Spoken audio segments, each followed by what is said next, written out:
Buenas tardes. Gracias, Nuria.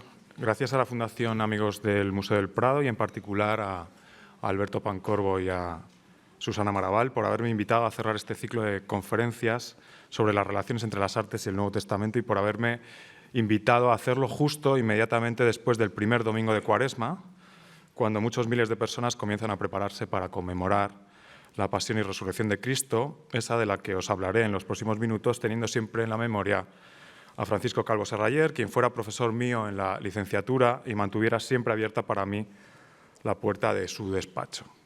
Gracias también a todos vosotros por compartir esta tarde conmigo, incluso habiendo desafiado los peligros del coronavirus, ¿no?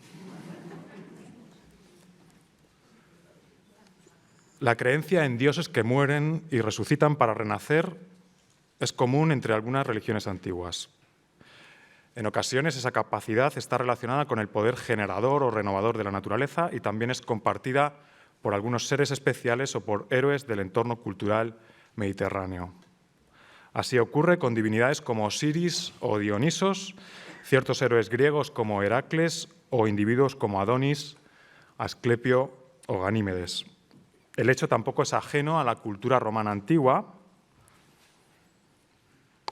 como muestran los casos de Rómulo o la divinización de algunos emperadores. Todos ellos, a los que habría que añadir el de Jesús de Nazaret, comparten una serie de elementos comunes. Muerte de un hombre, en ocasiones violenta, precedencia de portentos sobrenaturales, enterramientos, sepulcros vacíos, desaparición de los cuerpos, apariciones posteriores a la muerte, transfiguraciones, testimonios femeninos, promesas de asistencia futura y veneración posterior. La peculiaridad de la resurrección de Cristo es que con el tiempo fue constituida como dogma fundamental de la religión cristiana, pues no solo es prueba del carácter divino de Jesús, sino también garantía de la resurrección de los muertos, como según la doctrina quedó fijado en la primera epístola de Pablo a los Corintios, que, escrita hacia el año 53 o 54, es el primer documento del cristianismo. Con independencia de que más allá de esa doctrina la resurrección de Cristo esté o no subordinada a la resurrección general, lo cierto es que la de Jesús acabó convirtiéndose en prototipo de la resurrección final de todos los creyentes y ambas están prefiguradas en algunos episodios narrados en el Antiguo o en el Nuevo Testamento, protagonizados por Jonás, Ezequiel, el hijo de la viuda de Naín, la hija de Jairo y Lázaro. Confieso que mi primer impulso fue consagrar esta conferencia, como dice su título, explorar los caminos por los que la resurrección y la divinización de Cristo se relaciona con estas tradiciones previas de la cuenca mediterránea y de más que probables orígenes orientales. Pero es probable que os hubierais aburrido pronto y para que eso en principio no pase, mi propuesta es que imaginéis que esta tarde habéis quedado convertidos en artistas que deben dar respuesta a un encargo, mi encargo. Debéis imaginar cómo pintaríais o esculpiríais una resurrección de Cristo.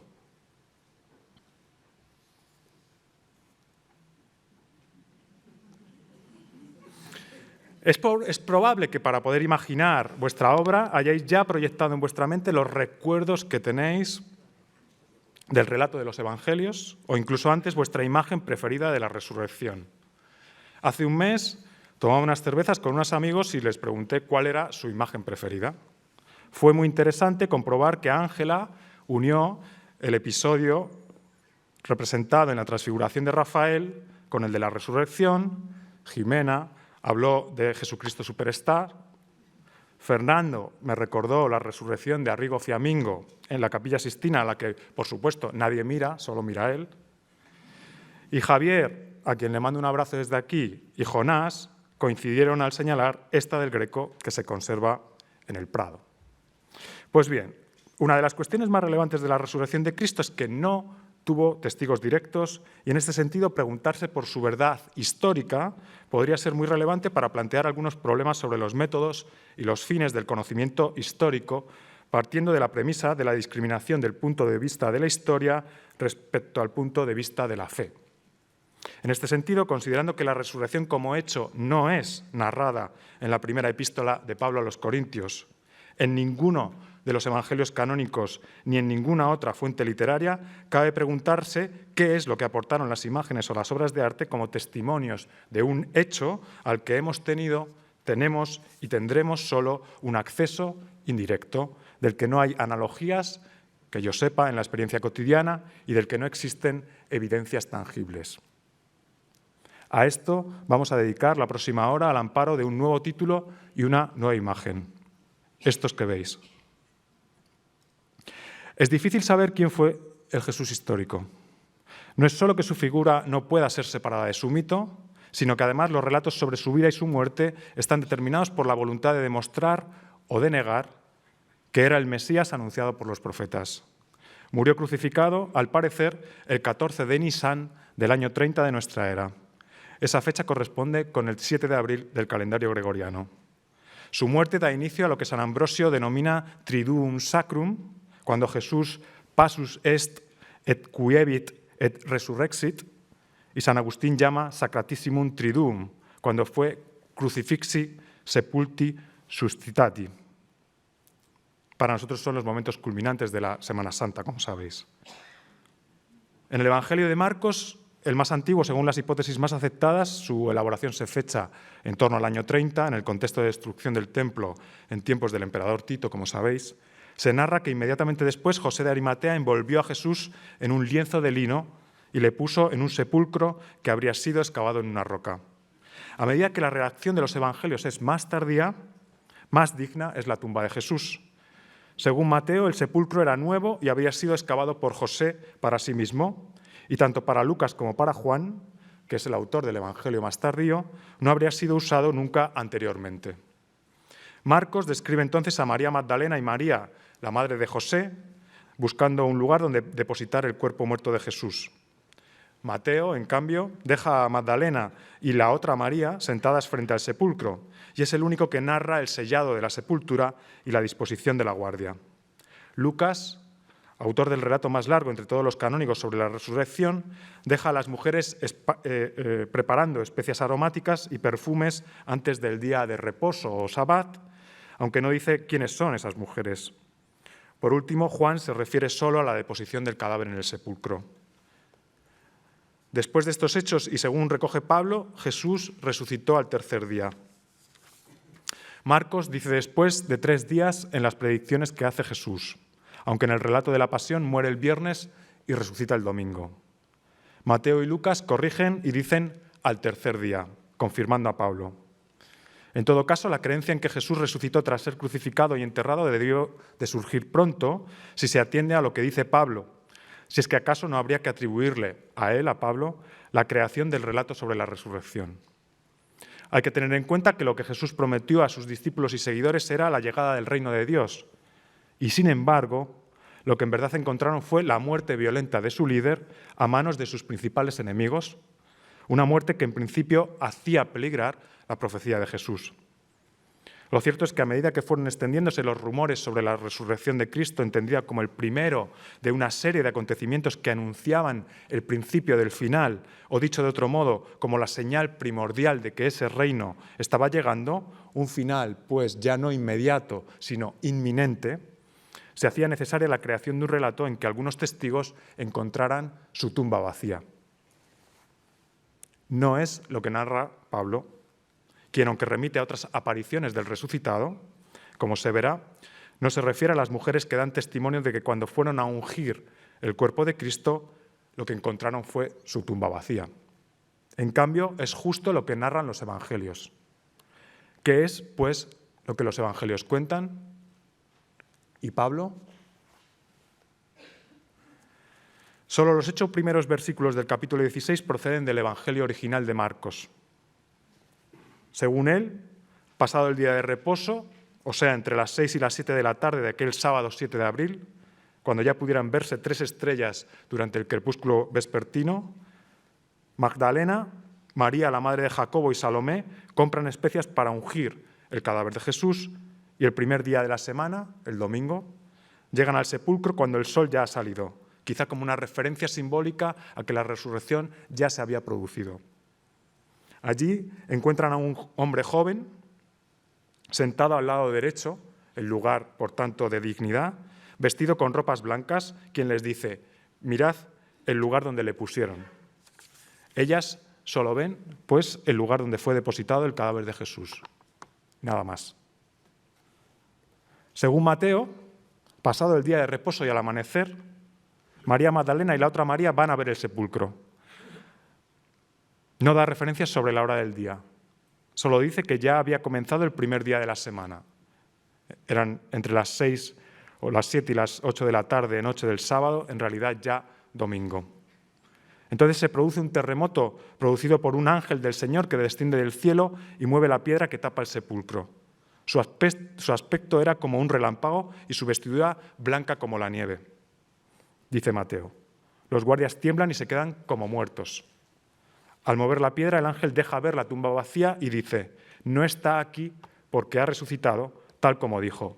Venid, ved el lugar donde yacía. Las mujeres, de nuevo, solo ven el lugar que ha quedado vacío, pero nada más. Y son instruidas para comunicar a los discípulos que Jesús ha resucitado. Como vimos antes, Lucas deja a las mujeres preparando especias aromáticas y perfumes antes del día de reposo, aunque no dice quiénes son. Al rayar el alba, acuden al sepulcro trayendo las especias aromáticas que habían preparado para ungir el cuerpo de Jesús tras cumplir con el reposo requerido en el sábado. Encuentran que la piedra que los sellaba ha sido movida, la primera vez que Lucas cita la piedra, por cierto, y cuando entraron no hallaron el cuerpo del Señor Jesús. De nuevo, lo único que ven las mujeres es el lugar vacío, nada más. Inmediatamente experimentan miedo y perplejidad al ver que están junto con dos hombres que después, aunque no en un primer momento, Lucas explicita que eran ángeles, que son los que anuncian que Jesús no está aquí, sino que ha resucitado. Lo que ellas pueden ver con sus ojos. Ven, en efecto, que no está, pero nada más. Vuelven y cuentan a los 11, toda vez que Judas Iscariote ya se ha suicidado, y a todos los demás la buena nueva. Es solo entonces cuando Lucas identifica a las mujeres: María Magdalena, Juana, esposa de Chuza, el mayordomo de Herodes, y María, madre de Jacobo, citada por vez primera. Junto a ellas va un grupo indeterminado con las demás mujeres que no son identificadas. Algunos de los discípulos creen que lo que cuentan son disparates, pero Pedro se levantó y corrió al sepulcro, donde solo ve las envolturas de lino, lo que para él no significa necesariamente que Jesús haya resucitado, y de hecho vuelve a su casa maravillado de lo que había acontecido. Es interesante señalar que Lucas ha dicho antes que Jesús fue envuelto en un lienzo de lino. En todo caso, lo que Pedro ve son telas, pero nada más. Solo es en el Evangelio de Juan que María Magdalena visita la tumba en 2 ocasiones. Como en Marcos y Lucas, va temprano, pero solo según Juan está aún oscuro. Ve entonces que la piedra ha sido quitada del sepulcro y corre a avisar a Pedro y al discípulo amado, pues piensa que el cuerpo ha sido robado, aunque en realidad ella no ha entrado al sepulcro si atendemos al texto de Juan. El discípulo amado llega antes e inclinándose para mirar adentro, vio las envolturas de lino puestas allí, pero no entró. Al llegar Pedro, entra al sepulcro y vio las envolturas de lino puestas allí y el sudario que había estado sobre la cabeza de Jesús, no puesto con las envolturas de lino, sino enrollado en un lugar aparte. Es entonces cuando entra también el otro discípulo, el amado, y vio y creyó. No sabemos si Pedro creyó ni las razones por las que el discípulo amado cree. En ocasiones ha pensado que las vestiduras conservaban aún la forma del cuerpo de Jesús, motivo por el que el discípulo amado entiende qué ha pasado, o que dedujera que el cuerpo de Jesús no había sido robado, pues los ladrones no habrían tenido tiempo ni interés en desnudarlo. El caso es que ni Pedro ni María Magdalena creen, y la única prueba indirecta de que Jesús ha resucitado son las vestimentas abandonadas en el interior del sepulcro. Pero nada más. María permanece llorando junto al sepulcro después de que Pedro y el discípulo amado se han marchado a sus casas. En un momento dado, la mujer mira dentro del sepulcro y ve 2 ángeles vestidos de blanco, sentados donde había estado el cuerpo de Jesús, uno a la cabecera y otro a los pies. Quienes le preguntan por qué llora, a lo que responde que se han llevado a mi Señor y no sé dónde le han puesto. Es entonces que ve a Jesús, pero no sabía que era Jesús, y lo confunde con un hortelano. El error solo es superado cuando Jesús la llama por su nombre y ella a su vez lo llama Raboní, que quiere decir maestro. Es entonces cuando Jesús le dice que lo suelte en el célebre episodio sobre el que volveré después del Noli me tangere y que vaya a anunciar a los discípulos la buena nueva. Significativamente, Magdalena, cuando llega, les dice: he visto al Señor. En este sentido, si el discípulo amado es el primero en creer, Magdalena es la primera en proclamar a Cristo resucitado y por eso es apóstola apostolorum. Las discrepancias entre los 4 evangelios son notorias y han sido señaladas en numerosas ocasiones. Quizá sea útil resumirlas ahora. Los evangelistas difieren al identificar a las primeras personas que acuden a la sepultura de Jesús. Según Marcos, son 3 mujeres, 2 según Mateo, un grupo numeroso en Lucas y en cambio Juan solo cita a María Magdalena. También difieren en lo que las mujeres ven, pues según Marcos es un hombre, Lucas dice que son 2 y Mateo un ángel, mientras Juan apunta que Magdalena ve 2 ángeles. Asimismo son diversas las reacciones, pues Juan dice que Magdalena va a buscar a los discípulos, mientras los sinópticos narran otras cosas. También es diferente lo que dicen las personas, por decirlo así, encontradas, pues según Marcos y Mateo ordenan a las mujeres que anuncien a los discípulos que Jesús se reunirá con ellos en Galilea, y Lucas, en cambio, que recuerden lo que Jesús les había dicho cuando había estado en Galilea. También varía el estado en que se encuentra la tumba, pues Marcos, Lucas y Juan dicen que la piedra ya está desplazada, pero según Mateo es un ángel el que la mueve delante de las mujeres. Teniendo en cuenta estas diferencias a las que habría que añadir que Pablo no menciona a ninguna mujer en la primera epístola a los Corintios ni nada que recuerde el encuentro de la tumba vacía, cabría pensar que el relato fue una creación posterior a la epístola paulina, con lo que ello significaría. En cualquier caso, los evangelios coinciden en varias cuestiones. Por ejemplo, en los sinópticos, aunque Lucas se refiera a las demás mujeres, se subraya que el número de ellas varía esencialmente de 2 a 3, porque era el número de testigos requeridos por la ley judía para dar testimonio en los procesos judiciales en que las pruebas debían ser sometidas a examen. Más importante aún es que ninguno de los evangelistas indica cuándo tuvo lugar la resurrección, puesto que la tumba se encuentra vacía entre la tarde del sábado, final del sabbat, y la mañana del domingo, el comienzo de la semana, más o menos cuando ha pasado solo 1 día y medio desde la muerte de Jesús, si bien ninguno de los evangelistas dice que Jesús resucitara esa mañana. Que lo hiciera al 3er día, según la fórmula paulina, es entonces solo una enunciación teológica.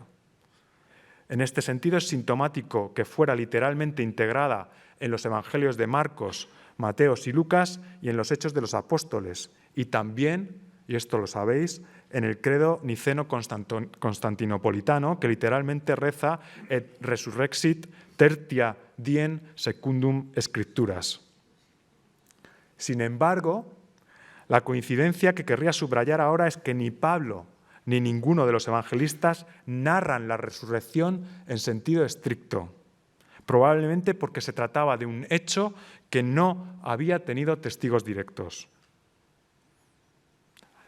Últimamente se han definido 2 posturas como muy escandalosas. Paul Verhoeven, que vosotros probablemente conocéis por ser director de Robocop o de Instinto Básico, propone la sugerente y muy cinematográfica hipótesis de que fuera Magdalena quien se llevó el cadáver y lo enterró en otro lugar, pues según Marcos sabía dónde estaba enterrado y según Juan permanece sola en el sepulcro tras la marcha de Pedro y el discípulo amado, como hemos visto.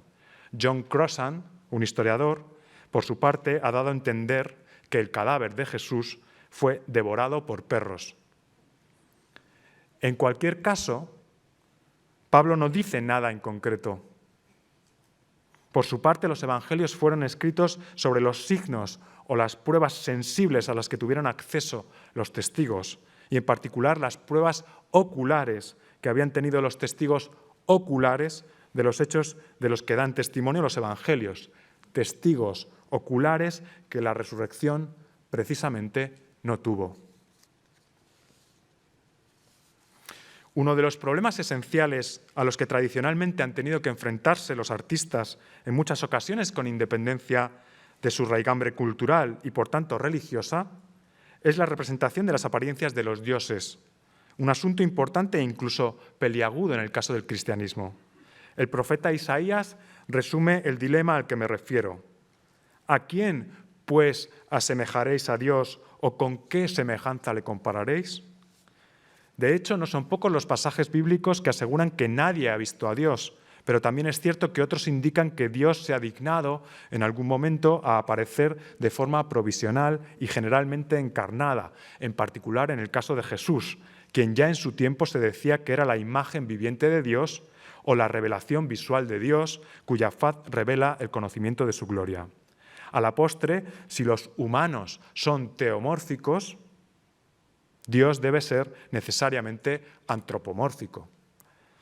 ¿Cuánto de antropomórfico? Entre uno de los primeros retratos de Cristo en el monte Sinaí, en el monasterio de Santa Catalina, o la reconstrucción científica, diciamo, que propone la BBC. ¿Cuánto, por tanto, de antropomórfico puede ser Dios? Hace años, Carlo Ginzburg demostró los orígenes textuales de las imágenes cristianas y, de hecho, en el cristianismo raramente se representa algo que la tradición textual no refrende. En general, esta es la razón de que un conocimiento adecuado del contenido narrativo del Antiguo y del Nuevo Testamento fuera tan necesario para que los antiguos observadores pudieran descifrar el primitivo arte cristiano como lo sigue siendo para nosotros. Comprender lo que narran las imágenes depende de conocer, al menos en parte, el contenido de la fuente literaria en la que se basa la imagen y de la identificación y el desciframiento de, cuando menos, algunos de los detalles narrativos. Sin embargo, conviene señalar dos cuestiones de especial relevancia. Por un lado, la mera identificación de una fuente literaria no significa que los observadores entonces y ahora distinguieran o distingan un solo significado particular y que éste sea necesariamente compartido por todos. Por otro, en raras ocasiones una imagen se ajusta a la narrativa textual y por eso suele ser más un comentario o una interpretación de la fuente textual que una mera ilustración de esta. Las imágenes son tan cognitivas y discursivas como puedan serlo los textos y por esta razón, gracias a esas imágenes, podemos convencernos, mejor, somos convencidos de que la historia sucedió como muestran las imágenes, en las que habitualmente estamos dispuestos a ver lo que queremos ver y buscamos lo que esperamos encontrar. No por otra razón, las imágenes han desempeñado un papel esencial en el proceso de creación de la imaginación cristiana, en particular porque, malgré Ginzburg, las imágenes cristianas no siempre dependieron de la exégesis verbal o tuvieron unos orígenes textuales. Mientras en vida Jesús podía ser visto y fue visto, como narran los evangelios haciendo mucho hincapié en la experiencia visual de los testigos, cómo uno podría haber visto una verdadera imagen suya después de su muerte y tras su resurrección era un asunto verdaderamente controvertido que ya está en los textos de Pablo. Su narración varía sensiblemente respecto a la narración de los evangelios. La circunstancia no es baladí, puesto que él, Pablo, conoció a algunos de los testigos y que él mismo es uno de aquellos a los que Jesús se apareció. Y lo que dice es que el cuerpo resucitado de Cristo no es de carne y sangre, porque estos, carne y sangre, no pueden heredar el reino del mismo modo que la corrupción no puede heredar la incorrupción. El cuerpo de Cristo es cuerpo espiritual, puro espíritu incorruptible y, por tanto, irrepresentable. A ello habría que añadir la naturaleza mismo del hecho de la resurrección. Y además, como hemos visto, que no había texto que lo refrendara literalmente, sino solo, en todo caso, de manera indirecta a través de un lugar vacío o unas telas. En definitiva, se trataba de una ausencia, o por decir mejor, una epifanía negativa de Cristo. En efecto, la resurrección es narrativamente una elipsis radical, un hiato textual que solo fue colmado por las imágenes, o dicho de otro modo, un caso paradigmático de cómo la palabra y las imágenes colman sus carencias recíprocas. Una apertura, por tanto, al saber por el ver. En este sentido, la resurrección de Cristo es la certificación de esa ausencia a la que me refiero, la del cuerpo de Cristo en el sepulcro. En efecto, las resurrecciones de Jonás o Lázaro, por ejemplo, podían ser y fueron muchas veces representadas por haber sido literalmente relatadas en el Antiguo y en el Nuevo Testamento. El primero, Jonás, siendo vomitado por un gran pez, y el segundo, con los pies y las manos atados con vendas y el rostro envuelto en un sudario, como narra Juan con todo lujo de detalles. La de Cristo, no. Y no se me ocurre otra razón más que la circunstancia nada banal de que no había sido descrita literalmente en los evangelios. Raymond Brown sugiere que el silencio de los evangelistas se debe a que, y cito, en círculos más sofisticados se entendía que la resurrección no podía ser descrita al ser un acontecimiento que tocaba al otro mundo más allá del espacio y del tiempo. En cambio, no puede negar, y cito otra vez, que lo que es enteramente de este mundo y no está más allá del tiempo y del espacio es la tumba vacía, descrita en el primer día de la semana por los 4 evangelistas. Yo sumaría también las telas que ven Pedro y el discípulo amado, por modestas que fueran. Pues en efecto, la resurrección de Cristo encierra una paradoja consustancial, más consustancial, si cabe, si tenemos en cuenta, como decía al principio, que es el dogma primordial del cristianismo. Más que otra cualquier creencia cristológica, la resurrección habría requerido un énfasis en el acontecimiento físico y, sin embargo, es necesariamente el hecho del que menos pruebas físicas hubo y hay, dadas la resurrección física completa de Cristo y su posterior ascensión a los cielos. Todo lo que quedó fue una tumba vacía o unas telas, que sin embargo debían ser adecuadamente testificadas. Eso pasaba por su representación. Las imágenes eran y son la prueba. Significativamente, la aparición del arte narrativo en la tradición cristiana es tardía en relación con la cronología de los hechos representados. Y por lo que afecta al asunto de esta conferencia, es también revelador que buena parte del arte cristiano primitivo proceda de las catacumbas, donde los primeros cristianos celebraban sus ceremonias de culto y enterraban a sus muertos. Por razones que han sido ya desgranadas en este congreso o en este curso y en las que ahora no me puedo detener, en buena parte de esas primeras imágenes predomina la representación de la imagen terrenal de Jesús. En este sentido, es interesante señalar que el historiador de la representación de los episodios fundamentales de la pasión, la muerte y la resurrección de Cristo se enfrenta al menos a un problema textual y a un problema visual. Y ambos son problemas cronológicos.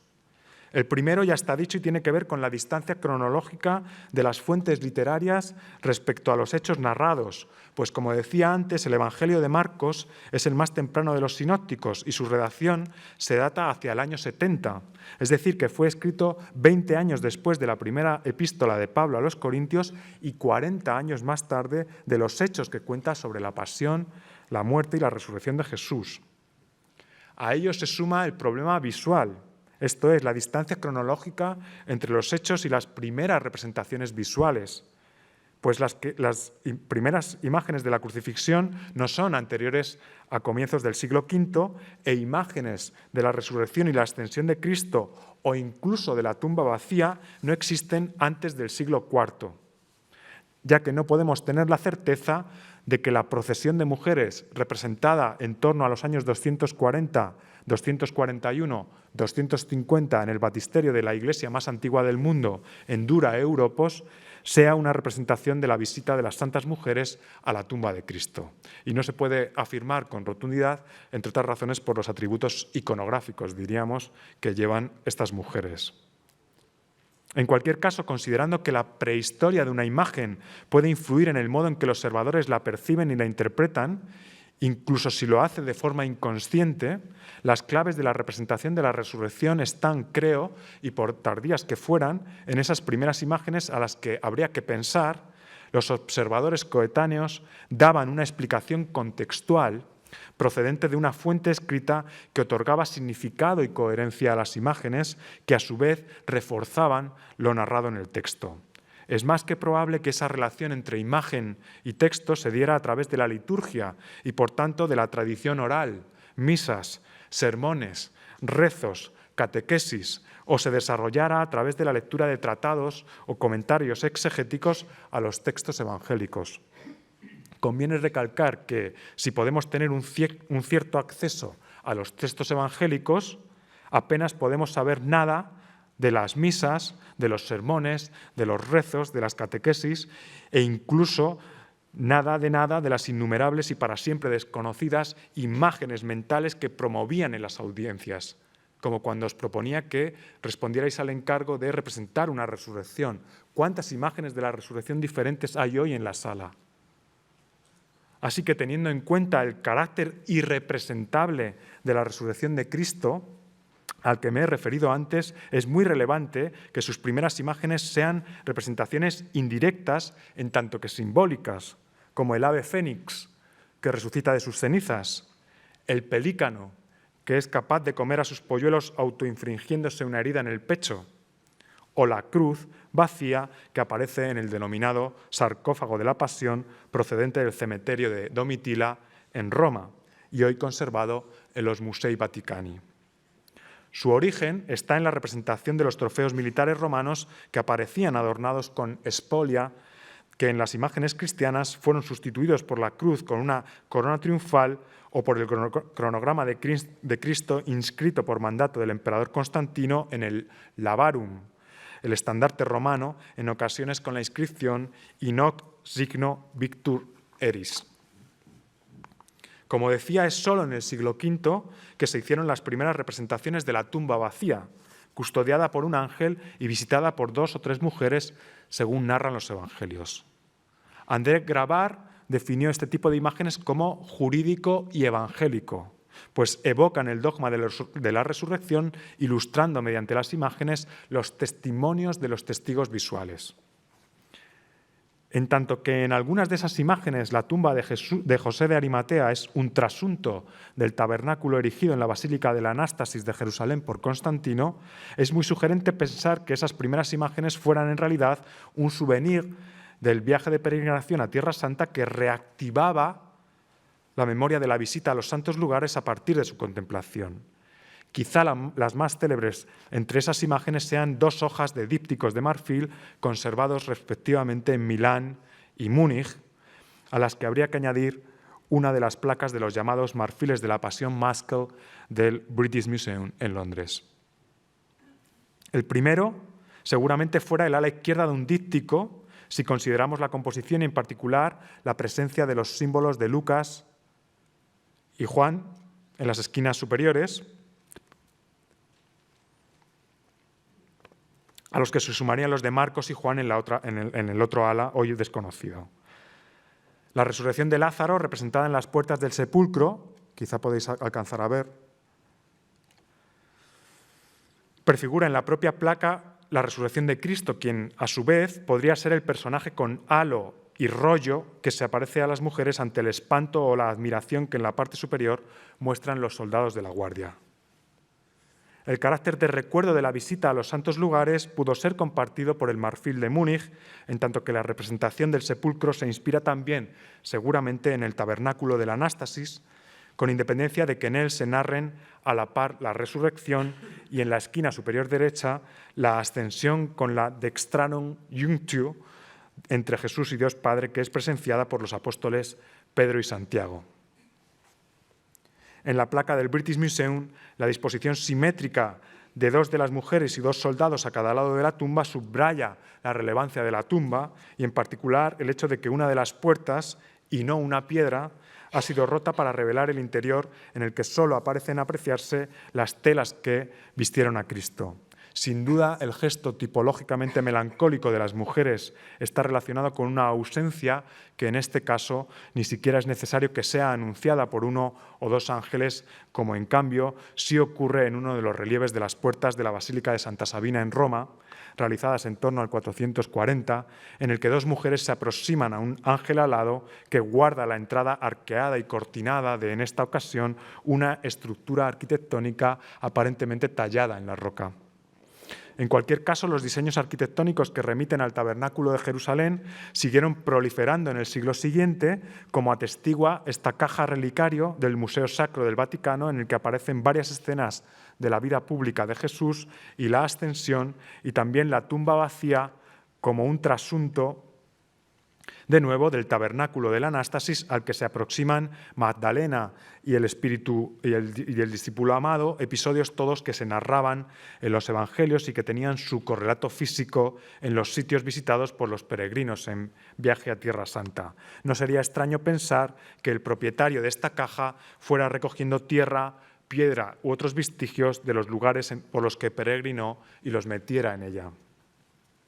El mismo sentido reminiscente tendrían las llamadas Monza Ampullae, crismeras que contenían sagrados óleos conseguidos en Tierra Santa, decoradas con composiciones con el retrato de Cristo flanqueado por el buen y el mal ladrón, y debajo una cruz en cuya parte inferior hay dos peregrinos que rezan, rememorando quizá la experiencia de la peregrinación, mientras que en el reverso se representa la escena justamente de las santas mujeres ante un sepulcro que evoca de nuevo el Santo Sepulcro.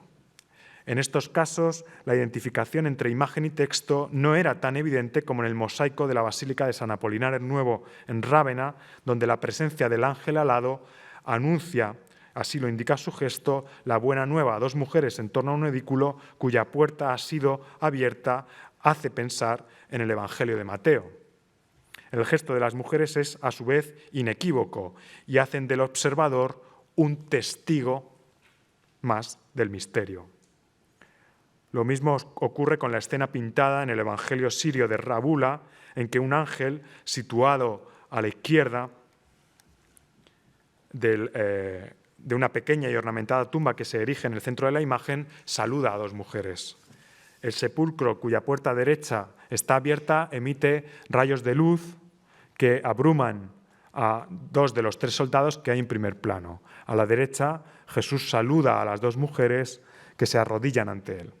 Tanto en una como en otra escena, una de las mujeres, seguramente Magdalena, tiene un halo como Cristo y el ángel. Junto a esta miniatura de Rabula, esta del manuscrito sirio 33 de la Biblioteca Nacional de Francia debe considerarse entre las imágenes más antiguas de la procesión de mujeres, al ser fechada en torno al año 500. En todo caso, con este tipo de imágenes las mujeres quedaban constituidas en modelo devocional para el observador que, a su vez, de alguna manera, quedaba con ellas convertido en testigo ocular de un acontecimiento, la resurrección, que solo podía ser, como veis, representado de forma indirecta. Según André Grabar, fue en Occidente, probablemente en la Alemania otoniana, cuando por vez primera se representó a Cristo en el momento de salir de la tumba. Louis Géaud cita el Evangeliario de Múnich realizado en el Scriptorium de Reichenau como primer ejemplo, pues se fecha en el siglo IX, si bien yo no he encontrado en él ninguna imagen de la resurrección propiamente dicha, y sí del episodio del Noli me tangere, por lo que cabría preguntarse por qué en esa fecha y de nuevo por qué tan tarde con respecto a los hechos representados. Después, el propio Réaud distingue varias tipologías iconográficas que han perdurado en la taxonomía posterior. Cristo saliendo de la tumba, con diversas variantes,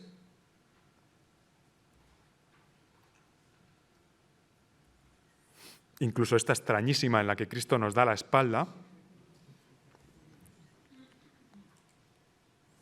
de las cuales probablemente está en el Museo del Prado, probablemente la más célebre, otra del Museo del Prado,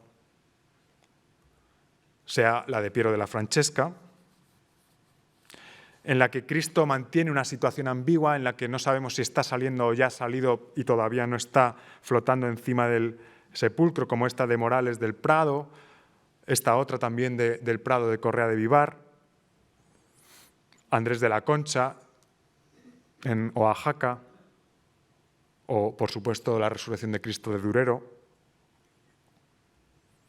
o el momento en el que Cristo ya ha salido de la tumba y entonces flota o planea encima del sepulcro, con muchísimas variantes, también del Prado conocidísimas, como esta de Maíno, entre la que obviamente no voy a poder resistir la tentación de citar esta que el Greco pintó quizá para el retablo del Colegio de Doña María de Aragón en Madrid. Las imágenes de este tipo son innumerables, todos las conocéis, y deben ser consideradas como invenciones puramente imaginativas, en tanto que no tienen, como hemos visto, un correlato textual evangélico y en general comparten la representación de Cristo despojándose de todo signo de la pasión, dejando atrás el sufrimiento de su condición humana para integrarse en la esfera celeste junto al Padre y el Espíritu Santo. En ocasiones apenas lo acompaña el Labarum o la Vexilla Crucis.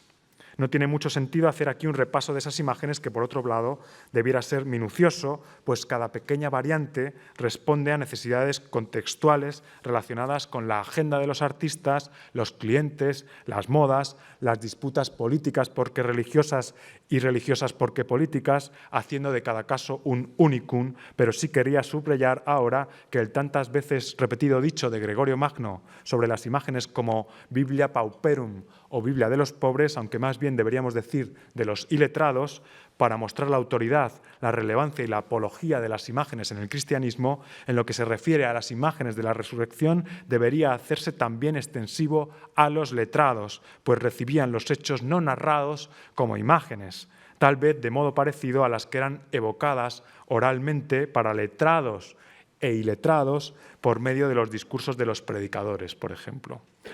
Aun no teniendo fundamento en los evangelios, esas imágenes se erigían en evidencias de un hecho no visto por testigo ocular alguno. Los evangelios narran las apariciones de Cristo después de resucitado, que han de ser consideradas como consustanciales a la resurrección, pues por una parte esa resurrección era señal de lo cerca que estaba el reino de Dios y por otra frutos del testimonio sensible de sus testigos. Esas apariciones eran prueba de lo que se produjo y en ese sentido podían considerarse comparables a actas que levantara una autoridad pública, un juez. Sin embargo, no es posible saber durante cuánto tiempo estuvo Jesús apareciéndose a sus seguidores mientras ellos esperaban dramáticamente el reino de Dios, y los evangelios y Pablo no ofrecen una tradición unitaria respecto a quiénes fueron los testigos, la secuencia de apariciones o los lugares en que ocurrieron esas apariciones, en Galilea o en Jerusalén, incertidumbres a las que se suma que en varios lugares de los evangelios se dice que Cristo resucitado es distinto a Cristo en vida. Lucas llega a decir que los ojos de los testigos, cito, estaban velados para que no le reconocieran. Aún así, lo cierto es que Cristo aparecido mantiene de alguna manera una continuidad física con el anterior a su muerte, y es por esa razón que, y es lo que me gustaría recalcar esta tarde, contra lo que pudiera parecer, en ese proceso testimonial tienen una importancia trascendental los sentidos, en particular la vista y el tacto considerado como una manera de ver más profunda, y con ellos de las imágenes, que a su vez dan forma y testimonio de los testimonios. Pablo cita las apariciones de Cristo resucitado a Pedro, a los 12, a más de 500 hermanos a la vez, a Santiago y también a él mismo, aunque no dice ni dónde ni cuándo. Lo extraño es que no cite las apariciones, como decía antes, a las mujeres que se narran en los evangelios, lo que podría hacer pensar que los relatos sobre su visita a la tumba de Cristo son reconstrucciones posteriores al testimonio de Pablo. Como decía, a medida que fueron extendiéndose los rumores sobre la resurrección de Cristo, seguramente promovidos incluso por las propias prédicas paulinas, se hacía necesaria la creación de un relato congruente, al menos en parte, el relato contenido en los evangelios. Quizá como recompensa a su lealtad, el propio Jesús se aparece a esas mujeres, Magdalena y la otra María, en el Evangelio de Mateo, y ellas abrazan sus pies y lo adoran. En ocasiones ese episodio se representa a la par que la visita a la tumba vacía, como ocurre en el Evangelio de Rabula. Otras apariciones han tenido mucha menos repercusión en la producción de imágenes, como aquella a los discípulos en un monte de Galilea, donde lo verían dice Mateo. Así lo ha vaticinado el ángel y lo ha refrendado el propio Jesús al hacérselo saber a las mujeres. Es por esa razón por la que no sorprende que cuando le vieron, le adoraron, como habían hecho las mujeres antes. Aún así, algunos de ellos, de los discípulos, persisten en la duda. A la par, los Hechos de los Apóstoles, atribuidos a Lucas, narran que durante 40 días después de su muerte, Jesús se apareció a los apóstoles. Juan, por su parte, narra otra aparición de Cristo a los discípulos en el mar de Tiberias o Tiberíades, aunque solo lo reconoce el discípulo amado, sin duda al verlo en la distancia. Por su parte, Lucas relata la aparición de a los 11 reunidos en Jerusalén y les muestra a Cristo que no es un fantasma y que su cuerpo es el mismo que ha sufrido en la cruz, mostrando sus heridas en manos y pies. Aún así, algunos mantienen sus dudas, que solo se disipan, y esto me encanta, cuando lo ven comer. En este sentido, coincide con otras apariciones asociadas a la comida que han de ser consideradas evidencias materiales de su completa resurrección, como lo son también las representaciones de las 3 apariciones más relevantes desde el punto de vista artístico: Magdalena, Tomás y los discípulos de Emaús. Por boca de los discípulos que van justamente a Emaús, Lucas dice que, además de las mujeres, cito, algunos de los que estaban con nosotros fueron al sepulcro y lo hallaron tal como también las mujeres habían dicho, pero a él no le vieron. Es muy interesante desde el punto de vista narrativo que sea justo después, en el momento en que Jesús parte el pan, cuando lo reconocen. Entonces les fueron abiertos los ojos y le reconocieron. Momento en que Jesús desaparece. Frente al no ver de los que estaban con ellos y fueron al sepulcro, el ver de los discípulos, unas circunstancias que muchos artistas, como Velázquez, emplearon como momento culminante de la historia, en tanto que en términos aristotélicos en ellas se dan la mano la peripecia y la anagnórisis o reconocimiento. Por su parte, Marcos y sobre todo Juan recuerdan una aparición específica a Magdalena. Por lo escueto del versículo de Marcos, no podemos saber si es el mismo episodio que narra Juan sobre el encuentro con Jesús vestido como un hortelano, en el que el reconocimiento no es visual, sino auditivo, raboní, ¿no? Pues Magdalena reacciona cuando Jesús le llama por su nombre. Al abalanzarse sobre él, es apartada por Jesús en un episodio que la exégesis y la hermenéutica han relacionado con la posterior sobre la duda de Tomás, y es significativo que en ocasiones, os muestro algunas imágenes del Noli Me Tangere, en particular esta que me mandaba el otro día el profesor Marías, que siempre me pone en examen para preguntarme quién es esta escena de atrás, y es probable que sea la aparición a Pedro, que se representa aquí junto al Noli Me Tangere. Me lo mandaba desde Lisboa a una hora intempestiva. Por supuesto no acerté. Y la de Dalí, claro, que probablemente todos conocéis.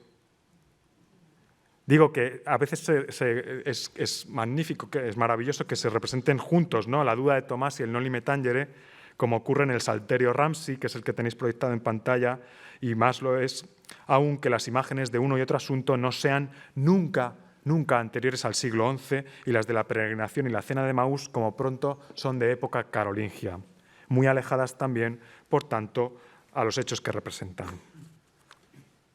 Juan narra la aparición a los discípulos y la reacción posterior de Tomás, que no estaba presente en un primer encuentro, y ante el anuncio de los discípulos dicen: «Hemos visto al Señor».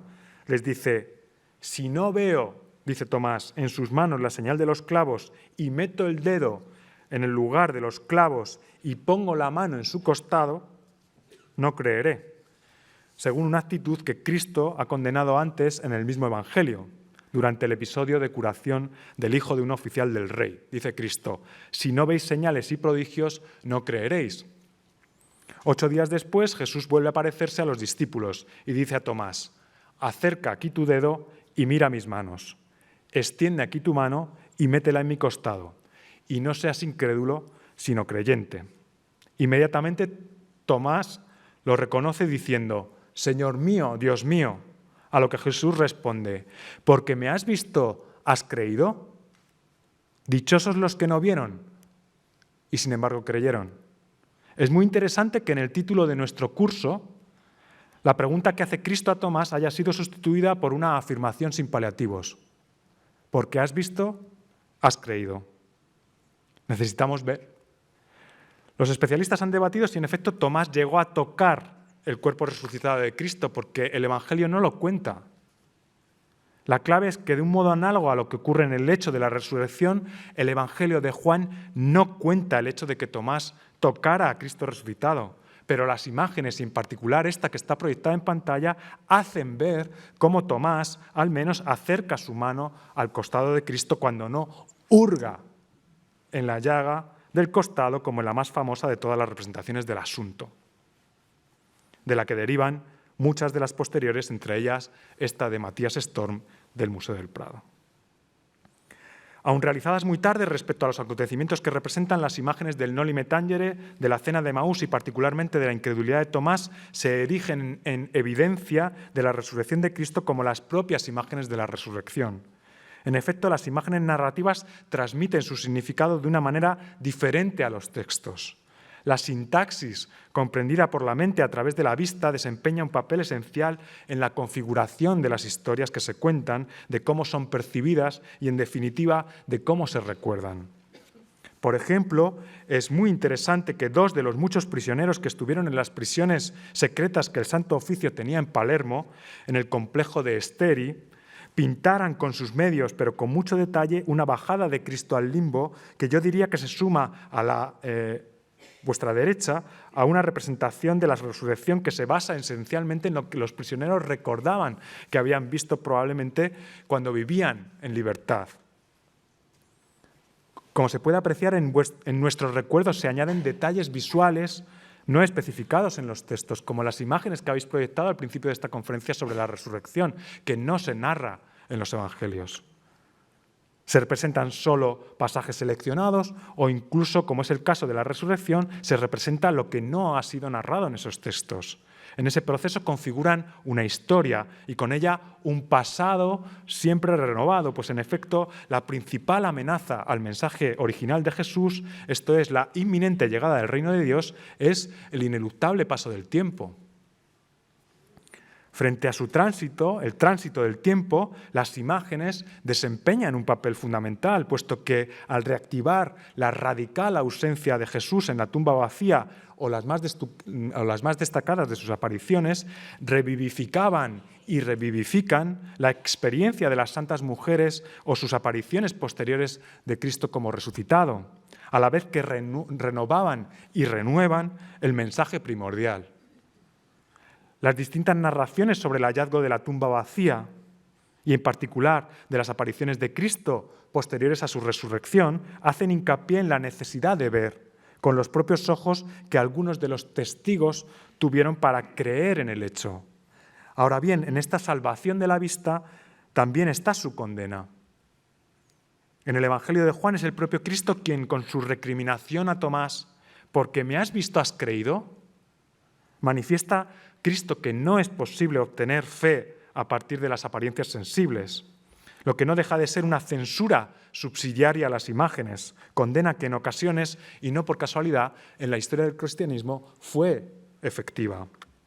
Por eso, en esa interrogación, «porque me has visto, has creído», que se convierte en afirmación en el título de nuestro curso, está contenido el problema de las imágenes del cristianismo, pues son ellas, y a veces solo ellas, las que transmiten experiencia y se constituyen en prueba de esa experiencia, cuando no crean la experiencia, como he intentado mostrar en los minutos anteriores y como puede apreciar cualquiera que hoy visite una iglesia. Son imágenes con las que probablemente habéis construido vuestra propia imagen de la resurrección, si habéis hecho caso a mi encargo, claro. ¿No? La atribuida a Van Eyck, muy famosa. Estas fabulosas de Jacques Belange. Estoy terminando, ¿eh? Aníbal Carracci, Rubens, Bouguereau.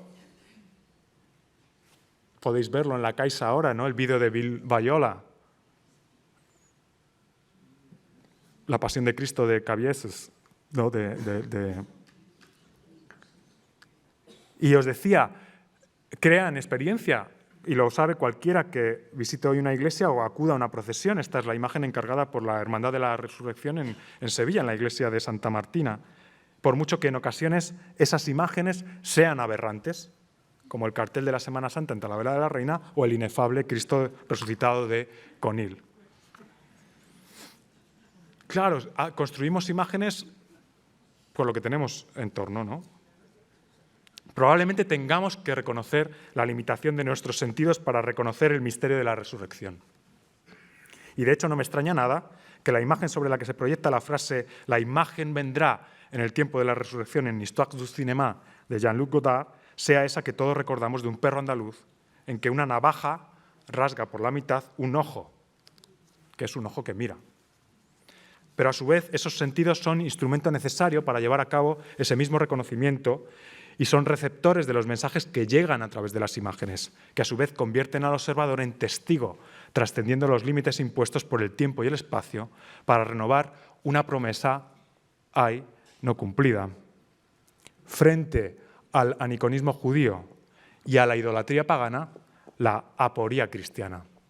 La resurrección es irrepresentable, pero solo las imágenes pueden hacer ver y dar testimonio de ella porque llegan a donde no llega la palabra, al ser capaces de mostrar lo indeciblemente ausente.